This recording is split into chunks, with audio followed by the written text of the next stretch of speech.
And it's kind of funny that when you were born, it didn't come with a manual. It didn't come with, all right, this is it for you.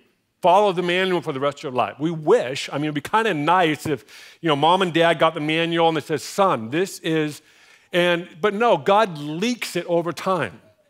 And I think that's fascinating. I think that's just the joy of God, watching his people find him and find themselves in this thing we call life and the journey. So I think that it's probably not what we prefer or what we want, but there is the joy in that process of just like, man, I'm finding out why I'm alive as I'm living. We are actually the product of our environment. We are the product of life. There's a saying that kind of goes around like, you're not defined by life. Life doesn't define you. And I understand the truth in that. And it's usually used in the context of like, if you had a really bad moment, maybe you made some poor decision, that's not you. That doesn't define you. You are someone else. And I understand that. But the flip side of the same conversation, you actually are the product of your life. Life actually does define you.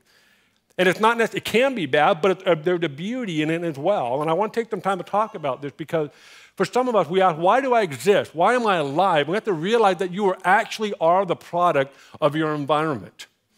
And she might even be in the room today, but last Sunday morning after one of the services, I'm right down here, and this wonderful lady came up to me and she said, Eric, I've been wanting to tell you something. I had been looking for you. And I said, well, what's going on? And she said, I've been sober for 2 years and 7 days. This was last Sunday.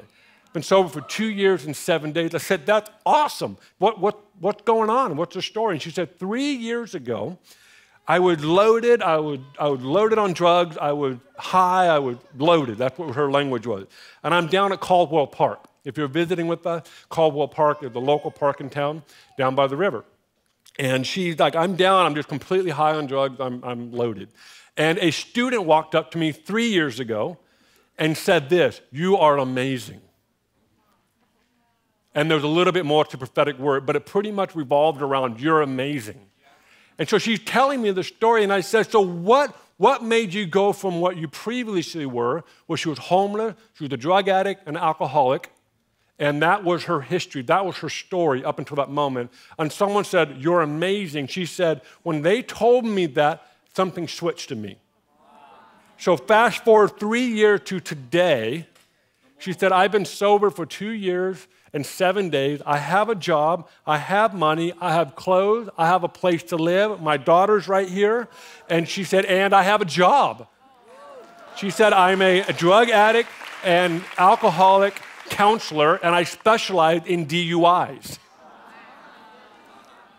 And somehow we got the conversation, how did you get the job? There you are right there. You are in the room. Stand up. We just want to celebrate you. Woo! That's Sarah. Sarah is a living, walking testimony. Come on, Sarah. I wasn't going to say your name, but you stood up, so I figured we can celebrate with you. So I asked her, how did you get the job? She said, I don't know how many, lots of people applied for this job. Well, part of her story was that her family was affected by a DUI. You lost your father through a DUI. What's fascinating to me, she was the product of her environment and life, but what the enemy meant to use against her has now become her greatest weapon.